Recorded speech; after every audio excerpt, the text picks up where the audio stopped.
Hi, welcome back. Today we're going to have a look at Jesus, the Synoptic Gospels, and the Gospel of John.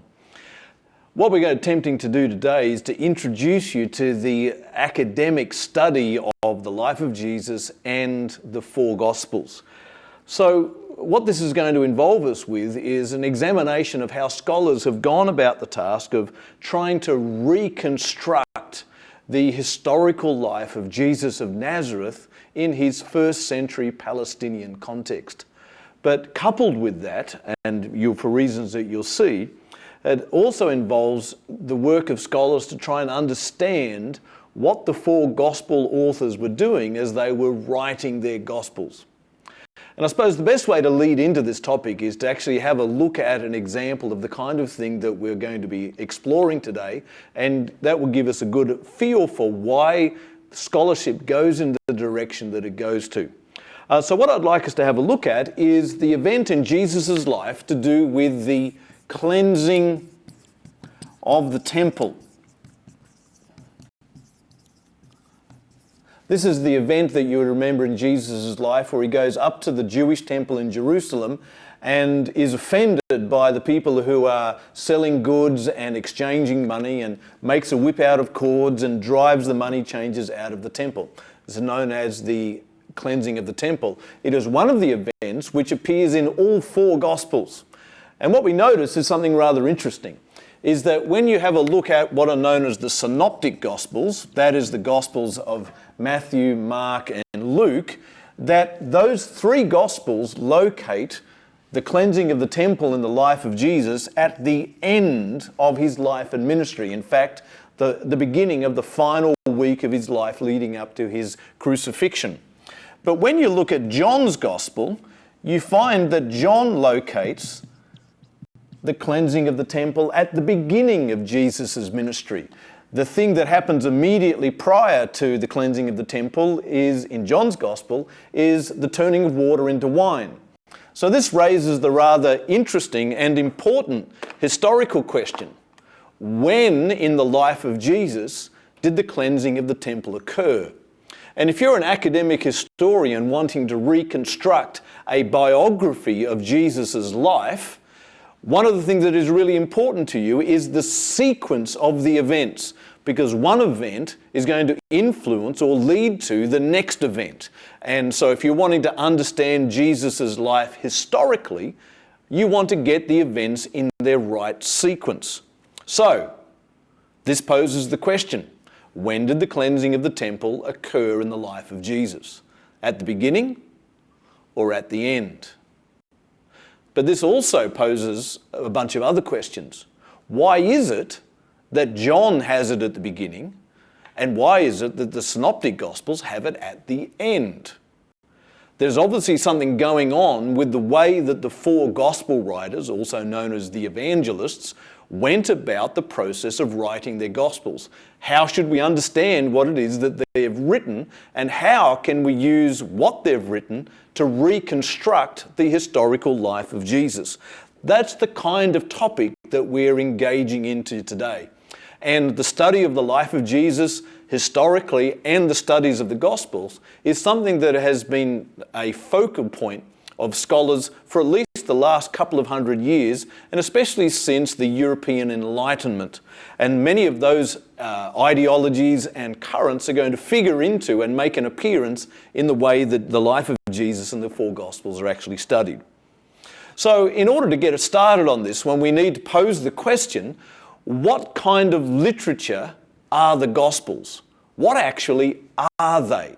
Because the fact that they are rearranging the events of the life of Jesus, like we just saw, suggests to us that they may not be the kind of histories or biographies as modern readers that we are used to reading. Because if you ever read a modern biography, one of the things that you expect is to have a strictly accurate chronological account of the life of the individual, where the events occur in correct sequence, the words that they say are accurately recorded, and it gives you some insight into the motivations, the agenda, the personality of the individual. But it's quite clear that the Gospels are not that kind of biography. They are, in fact, what are called ancient biographies, or a bios. This is a ancient form of biography writing where the purpose of writing the biography was to present the life of the individual as a model for others to follow. The ancient bios are loosely chronological. They are interested in presenting some of the key sayings or the key events of the life of that historical figure. And they're written with the express purpose, not so much that you might know the facts of their life, but so that you can have an appreciation of the character of the individual, the significance of their teaching, the content of their way of life, and encourage others typically to follow in their footsteps. Those are not the typical agenda that a modern historian has. So that means then that when we come to the Gospels, we are faced with a rather interesting dilemma. Is that on the one hand, by studying the Gospels, we want to get a feel for Jesus and what it is that Jesus was trying to achieve. However, information about the life of Jesus are presented to us in 4 different Gospels. And what we've already encountered, I think, is the realization that each of these authors have something that they are trying to achieve. So when we're approaching the study of the life of Jesus, we have to grapple with what is it that the ancient writers are trying to achieve, and from that gain an insight into the life of Jesus and what it is that he is trying to achieve. So now let's explore how the Gospels were written. I think lots of people have this idea that the Gospel writers were sitting alone in their study, listening to the Holy Spirit as though they were taking some form of dictation. Unfortunately, that is not the way that things occurred. Let's have a look at Luke's introduction to his Gospel. This is from Luke 1, verses 1 to 4. He says, "Many have undertaken to draw up an account of the things that have been fulfilled among us, just as they were handed down to us by those who from the first were eyewitnesses and servants of the word.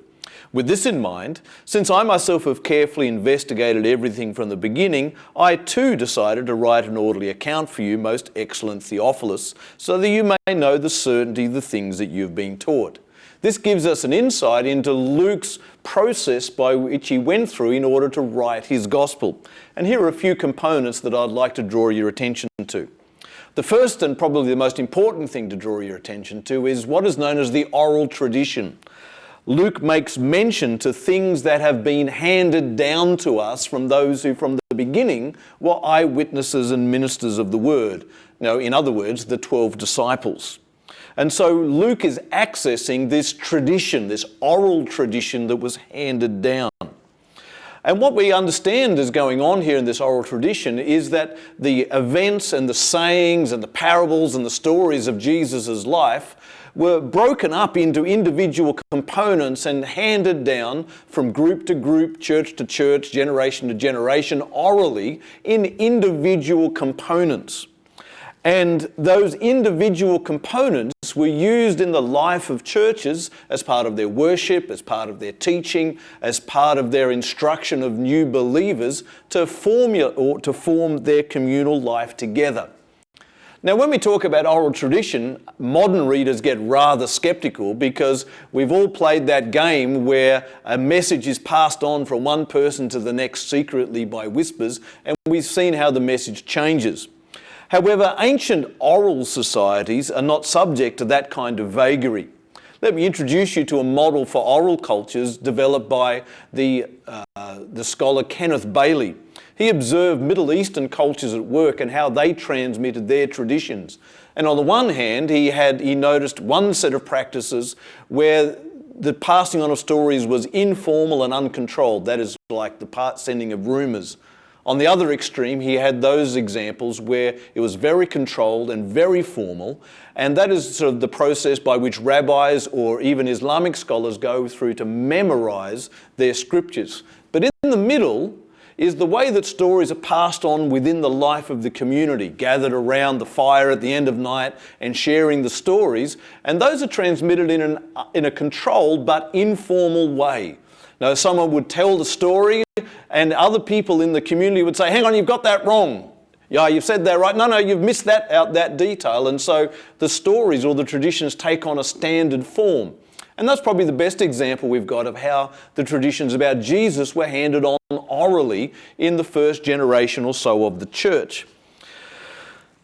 What this is bringing us to is that form of criticism in biblical scholarship known as form criticism. And you'll encounter this in your reading, where scholars are trying to trace the history and the original form of the individual aspects of the Jesus tradition. What we notice then is what the gospel authors are doing are gathering those various bits of tradition together and compiling them together as they put together their gospels. And they do that with access to other sources of information. Luke here in the passage we read talks about doing a thorough investigation, and he would have consulted other eyewitnesses. He probably had other written sources. He's going to all sorts of lengths to try and put together and compile his gospel. And he said that he wrote it for a particular audience. In this case, he's probably his patron Theophilus, with the express purpose of being able to create in Theophilus an assurance about the things that he has been taught.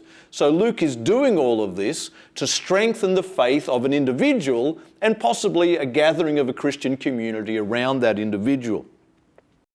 So what that brings us to is the realization that the gospel writers, as I've already mentioned, are not historians, they're pastors and theologians trying to accomplish something in the lives of their churches. And they are going about doing that by retelling the life of Jesus, but compiling it and editing it, not just recording it, but gathering it together and crafting it to achieve the purpose that they need to achieve. All right, so now let's have a look at what we find when we compare the Gospels alongside of each other.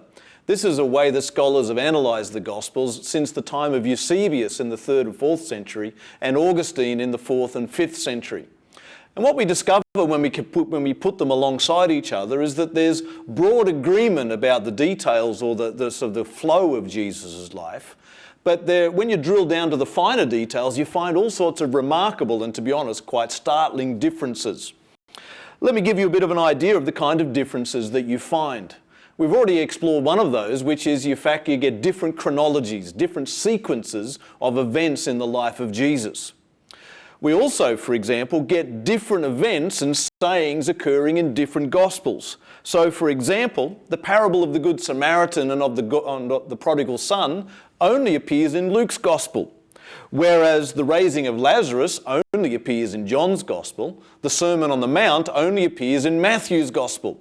That's an interesting thing to discover. But also, when you look at events that occur across more than one Gospel, you find that in many cases they are retold in slightly different and sometimes significantly different ways. So, for example, the accounts of the temptation of Jesus, which appear in 2 Gospels, have the order of temptations appearing in different sequence in those 2 different Gospels. So that is an example of the same event being retold differently.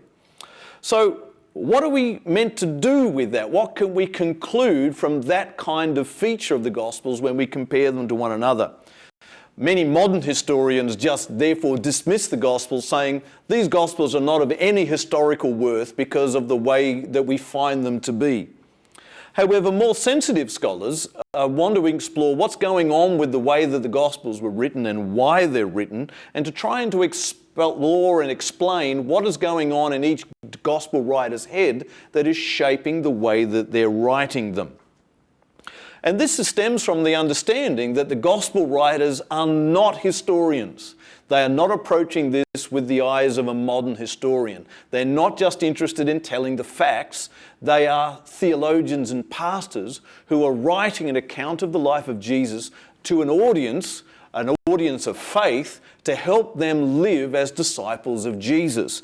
And each of them, because each of their audience is slightly different, facing different issues, they're going to recraft the life of Jesus in such a way to speak to that audience. This is getting us into another field of scholarship to do with the Gospels known as redaction criticism. Redaction being just another word for editing. And what redaction criticism seeks to achieve is an understanding, firstly, of what the gospel writer's pastoral agenda is. What's driving in the mind or the agenda or the heart of the author, what's driving the reason that he shapes his gospel the way that he does, that shapes the way that he tells certain stories or recounts certain sayings or describes or locates different events or parables in the life of Jesus. The second thing that redaction criticism tries to understand is what's the pastoral situation? Who is the audience and what's going on in the life of the audience that is leading the gospel writer to try and speak into that audience? Those are the two things which are shaping the way that each gospel is written. So redaction criticism is conducted by examining very closely the way that the four different gospel writers are going to tell their story. And it will drill down even into the exact wording in the Greek text of way different authors tell the same story, which things they give emphasis to, which things that they leave out, how do they subtly mould or reshape some of the stories or the sayings or the events to get a clue of what's going on in terms of their agenda. In a little while, we're going to have a look at the fruit of redaction criticism, looking at Matthew, Mark, and John. But before we do that, we need to look at something called the synoptic problem.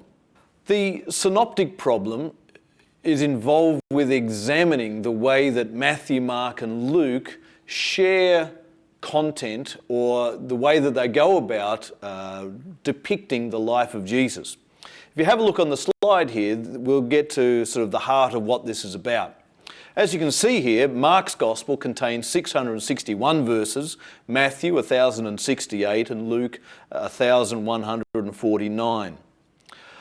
What many scholars actually from very early on in church history have recognised is the amount of Mark's Gospel which is contained in both Matthew and Luke. So for example, 97% of Mark turns up in Matthew and 88% of Mark turns up in Luke. But that is in terms of they share content, they share material, and that's a sense for the degree to which their stories are the same. But within that is a smaller collection of material where Matthew, Mark, and Luke don't just tell the same events or they have the same sayings across all three of them, but where the word order in the Greek manuscripts is exactly the same. This is what is known as the triple tradition. And that's not something that you would expect to find if each gospel writer was operating independently. Then there's also this other category of material known as the double tradition, where Luke and Matthew, you have again the exact same word order in the Greek text, whereas they talk about the same sayings or events in the life of Jesus. So what is known in scholarship as the synoptic problem is working out how do we account for this phenomena. What is clearly going on here is that one gospel author is referring to or has in front of them as they're composing their gospel one or other sources, including perhaps one of the other gospels. And so, for example, is it the case that Luke has Mark in front of him while he's writing his gospel and copying things out, and then at other points referring to another source which he draws information into his gospel? This is the nature of the synoptic problem, and it's something that has been explored for quite a number of centuries. Let me give you some samples of the ways that these dependencies between the three synoptic gospels have been explained at various points. The first person to come up with the proposal was Augustine in the 5th century. His proposal was that Matthew was the first gospel that was written, and that Mark, when he wrote his gospel, he had access to Matthew, and Luke, when he wrote his, had access to both Matthew and Mark, and so was drawing on both of those as he composed his gospel. And the next major proposal, neither of these have much support anymore these days, was given by a gentleman by the name of Griesbach in the 18th century. He was also of the view that Matthew's gospel was written first, and that Luke had Matthew in front of him when he composed his gospel, and Mark had both Matthew and Luke in front of him when he composed his gospel. These days, The predominant view or solution to the synoptic problem is the one that I've got in front of you on your screen there, which is known as the two-source solution. But as you'll see, it's really a four-source solution. So this solution suggests that Mark was the first gospel that was written, and that when Matthew and Luke both wrote their gospels, they both had Mark in front of them. But this solution is recognizing that Matthew and Luke also had access to other sources. One of the other sources, as you can see on the diagram there, is a source known as Q, from the German word Quelle, meaning source, which is suggested to have been a written collection of Jesus' sayings. And this accounts for the material that is exactly the same between Matthew and Luke that Mark doesn't include. So the two-source solution says that when Matthew and Luke wrote their Gospels, they both had Mark and Q in front of them. But also that when Matthew wrote his, he had another source, which is Matthew's unique material, and that Luke had another source, which is Luke's unique material, and that accounts for the material that is not common between Matthew or between Luke. There are some scholars who also suggest that maybe Luke had some dependency on Matthew. But this is the kind of scholarship that is engaged in when you're exploring the relationships between the three synoptic gospels. All right, so what I'd like to do now is I'd like to spend a little bit of time going through at least three of the gospels and showing you the fruits of what redaction criticism provides for us in our understanding of the Gospels. Remember, what redaction criticism is doing is trying to get our heads around what are the unique agendas of each of the Gospel writers. And it proceeds by exploring not just the material that they have in common, but the material that each author uniquely has, or the unique way they go about telling the same stories across each of the Gospels. So the first one I'd like us to have a look at is Mark's Gospel. And as we saw from the two-source theory, Mark's Gospel is probably the first one that was written. So what can we say about Mark's Gospel? Well, we already know it's probably the earliest Gospel. It is also the shortest Gospel. The action in Mark proceeds very, very quickly. So Mark is quite intentionally leaving a lot of material out of his gospel and is crafting it in such a way that the action moves really rapidly through the life of Jesus. In terms of Luke's audience, or where the location of his community that he's writing to might be, many scholars suggest it may have been Rome, and he's writing to an audience which is familiar with Roman practices but not very familiar with Jewish practices, mainly because Mark has to go about explaining or interpreting or translating some Jewish terms, especially religious terms, to his audience. What we notice when we look closely at the content of Mark and compare it with the other Gospels, there are certain things that certainly emerge. And it seems that Mark has got an emphasis upon discipleship and the cost of following Jesus. And one of the things that leads us into that idea is what is known in scholarship as the messianic secret. This is those range of verses which predominate in Mark's Gospel, where Jesus prevents or rebukes people who want to share the story about him. He encourages people to keep his messiahship secret. For example, there in Mark chapter 1:44, he says, "See that you don't tell this to anyone, but go show yourself to the priests and offer the sacrifices that Moses commanded." That is after he'd cleansed a leper. Or in Mark chapter 3, he says, "Whenever impure spirits saw him, they fell down before him and cried out, 'You are the Son of God.' But he gave them strict orders not to tell others about him." So these sort of things happens repeatedly in Mark's Gospel. It begs the question, what is going on in Mark's head as he is presenting these particular statements of Jesus in far greater numbers than the other Gospel writers do? And what the prevailing idea that explains the messianic secret is this, is that Mark holds off the public declaration of Jesus' messiahship until late in his gospel. And what may be fueling his agenda is a desire that Jesus' messiahship not be separated from his suffering. That Jesus not be seen just as a glorious, victorious Messiah, but as a Messiah who also has to undergo hardship and suffering, and that suffering is the foundation for his messiahship. And why would Mark want to present that picture of Jesus? Perhaps because disciples that he's writing to are undergoing their own suffering, and they are wondering, what's going on? We are followers of the Messiah. Why are we suffering and being persecuted as a result? And Mark wants to present the idea that if Jesus suffered and he is the Messiah, then you would expect then as followers of the Messiah, you too would also be suffering. And so that is one of the ways that we now will come at Mark's gospel and get a handle on his pastoral agenda by an examination of his unique material and the unique way he goes about presenting some of the sayings of Jesus. All right, now let's have a look at Matthew's gospel.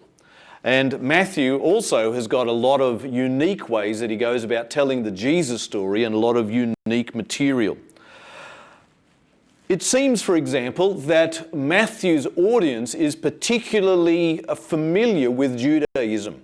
The reason that we think that is because Matthew's gospel includes by far and away the most references to the Old Testament and seems to expect that his audience has a deep understanding of both Jewish teaching and Jewish religious practices. And what seems to be going on in Matthew's gospel is that Matthew is offering a defense of Jesus as the Messiah to an audience of Jewish Christians who may be experiencing persecution or opposition or denunciation by Orthodox non-Christian Jews. It seems that the picture of Jesus that Matthew is trying to present is a picture of him as the fulfillment of Jewish prophetic expectation. And that is one of the reasons, perhaps, why he has so many references to the Old Testament. It happens time and again in Matthew that he says, this happened so as to fulfill what was spoken by the prophet, such and such. And so that happens so often that it seems that the clear message of Matthew's gospel is that Jesus is the fulfillment of the trajectory of Jewish prophecy. But a second thing that Matthew seems to be doing is to present Jesus as the correct and authoritative and truly faithful interpreter of the law. And we get that, for example, from the Sermon on the Mount. So here is on your screen, you've got some representative verses that come out of the Sermon on the Mount. And there are some statements like this. He says, "Do not think that I've come to abolish the law and the prophets. I've not come to abolish them, but to fulfill them." There is Jesus putting a very high value on the law of Moses. Then there are a number of examples where you see this kind of terminology, where Jesus introduces a statement where he says, "You have heard that it was said," or "You have heard that it was written," or "It was written to those a long time ago, but I tell you." And there is Jesus presenting himself as the true interpreter of the law of Moses over against the Pharisees and the scribes of Israel. But then he goes on in the Sermon on the Mount to actually have a specific attack upon the Pharisees and other Jewish religious leaders. He says, for example, in Matthew 6, he says, "So when you give to the needy, do not announce it with trumpets as the hypocrites do in the synagogues." That's fairly provocative language. And then again, he follows it up with and says, "So when you pray, do not be like the hypocrites, for they love to pray standing in the synagogues." And then he finishes off the Sermon on the Mount, which Matthew seems to have composed by gathering a whole bunch of Jesus' teaching together in one single sermon. He says, "Therefore, anyone who hears these words of mine and puts them into practice is like a wise man." But goes on to say, "But everyone who does not is like a foolish man," drawing a very clear distinction between those who hold to Jesus' teaching and those who dismiss them. So what kind of scenario might Matthew be writing into? What many scholars suggest is that Matthew is writing to an audience of Jewish Christians who are being ridiculed and publicly shamed and opposed by Orthodox Jews in their synagogues for following Jesus, this false Messiah, this denier of Moses, this heretical teacher of the law. And Matthew tries to turn that scenario on its head by saying, no, Jesus is the fulfillment of Jewish prophetic expectation. He is the true and faithful interpreter of the law, and that those who reject and oppose him are actually not Jews at all. So there is an example of how we can come at Matthew using the tools of redaction criticism. All right, now let's turn our attention to John's Gospel. We're going to do Luke's Gospel in the next lecture. So what do we discover about John's Gospel? Well, helpfully, John gives us a bit of a clue of what he's doing because he includes a purpose statement in his Gospel. And we find this in John chapter 20, verses 30 and 31. It says, Jesus performed many other signs in the presence of his disciples, which are not recorded in this book. But these are written that you may believe that Jesus is the Messiah, the Son of God, and that by believing you may have life in his name. So we discover some very interesting things from this statement. Firstly, that John is aware of a large body of tradition about Jesus that he is specifically not including. And when we look at John's Gospel compared to Matthew, Mark and Luke, there is a huge amount of material that is in those three that is not in John, and vice versa. He also tells us that he has very carefully and intentionally selected what he has included for the purpose of cultivating faith in Jesus as the Son of God, so that people would enjoy the benefits that faith in Jesus affords them, namely life in his name. So those scholars who have investigated John and reconstructing what they consider to be a history of the writing of John's Gospel and the community scenario that John might be writing into, they discover a range of things which I'm sure you'll encounter in your reading. But here is one of the things which seems to be bearing some influence on the shape and content of John's Gospel.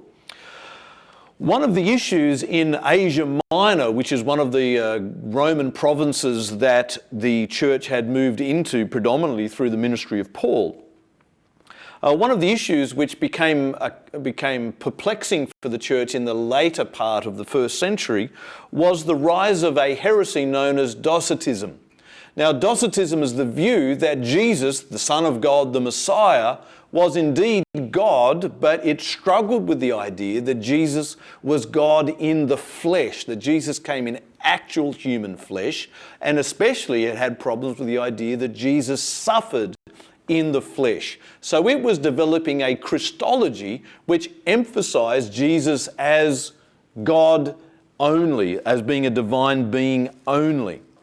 This is obviously challenging John's understanding of who Jesus was, but perhaps it was also feeding into a desire on the part of Christians that if they wanted an eye picture of Jesus where Jesus didn't suffer in the flesh, so perhaps they could give an excuse to themselves to take certain courses of action so that they didn't have to suffer in the flesh.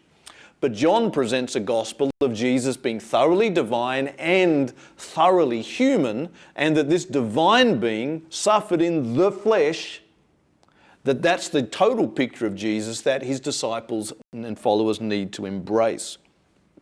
Therefore, it's in John's Gospel, for example, that we find that uniquely Johannine set of statements which are known as the I am sayings. These are those statements where Jesus says, I am the bread of life, or I am the light of the world, or before Abraham was born, I am, and while I am in the world, I am the light of the world, or I am the way, the truth, and the life, and so on. And it seems to be in these statements in particular that John is presenting the idea that Jesus is quite clearly God in the flesh, that Jesus is the incarnation of God in human form, which is an idea which is not very prominent in the Synoptic Gospels at all. But parallel with the I am statements are those points where Jesus makes it very clear that Jesus is indeed a human in human flesh and suffering and experiencing the vagaries and limitations and challenges and at times pain and suffering that comes with being a human in human form. So that seems to be the agenda that John has got going on as he is shaping his gospel. Okay, so we've just had a look at three of the Gospels and what redaction criticism provides for us by comparing each gospel against the other and examining the unique ways that each gospel author goes about presenting their material, their life of Jesus. So what we want to do now is we want to go back to the study of the life of Jesus as the task of the academic historian. Now, as a Christian, you're probably used to studies about Jesus to be theological studies, which engage in Christology, where we're wanting to understand who is Jesus in God's overall scheme of things. And we want to explore things like his divine nature and its relation to his human nature and all of those kinds of things. But what is going on with historical Jesus study is not to ask those kinds of theological questions, but to instead ask a range of historical questions. And this means that this is a field which is predominated by academic historians. And what they are trying to do is reconstruct Jesus' biography, the events of Jesus' life, the circumstances surrounding his life, an accurate historical account of what he did, what he said, what he might have meant, and the influence that he may have had within his Jewish context in Palestine in the first century. So, as a bit of a diagram to help us explain then what historical Jesus research sets out to do, and this brings what we've done in this lecture to a bit of a, I suppose, a conclusion, is historical Jesus studies recognise that in terms of sources, the only things that they've got to work with are the Gospels. But as we've seen, the Gospels have got their own agenda. So in order to extract historical information out of this, we need to try and remove the details of Jesus' life from the constraints of the agenda of the author as much as we can possibly do that. But as we saw before, the Gospels are drawing a lot of their information from an oral tradition. And that oral tradition was passing on individual units of the life of Jesus in oral form over the decades prior to the writings of the Gospels. And those traditions too were being told and retold and passed on, not with an eye to historical accuracy, but with an eye to an agenda that suited the communities who were transmitting that tradition. So the historian needs to push past the details and the agenda of the Gospels into the historical tradition, but then they find that that historical tradition has got its own agenda going on as well, and so they need to then try and push past that to get to the historical Jesus and to be able to uncover the facts about Jesus' life. So this is the activity of an historical Jesus scholar, trying to get through the Gospels, through the oral tradition, to the fundamental facts of the events and sayings of Jesus as they occurred in history, recognising that neither the oral tradition or the Gospels themselves are interested in producing the kind of history that a modern historian is interested in. So this then launches into a field of study which, for those of us who are Christians, is actually quite unfamiliar to us as people who might be reading the Gospels of Jesus devotionally to try and get information for our own lives. This is purely the effort or the endeavour of academic historians who are trying to do history about Jesus in much the same way that historians do any kind of work, historical work on any figure of history, like Julius Caesar, for example, or Alexander the Great, or Plato, or any other figure of history that you would care to mention. When academic historians do that, they're not interested in whether Jesus, in theological belief in Jesus, they're just trying to reconstruct the facts of Jesus as they occurred in history. When we look at the study of Jesus' life as an historical discipline, one of the things that we have to come to terms with is that because it's now a discipline of history, and in particular ancient history, it is open to the guild of all historians not just Christian historians or historians of faith. In fact, historical Jesus studies is filled with academics who have no Christian faith whatsoever, or in fact may be quite anti the Christian faith, and they are pursuing their study of the life of Jesus, perhaps with an ideological agenda, but it is primarily focused on recovering the events of Jesus' life as they occurred in history. Having said that, there are a number of Christian scholars engaged in this field who are fueled by a conviction that is actually important for the Christian faith, that Jesus was a figure of history, and the more we can understand the events of Jesus' life in their historical setting, it enables us to live more faithful Christian lives. So in terms of historical Jesus studies, and you'll encounter this in the literature that you read, it has a long and rather interesting history, and one that often does not reflect any kind of Christian belief whatsoever. The first couple of centuries of historical Jesus studies was engaged in the period immediately after the European Enlightenment.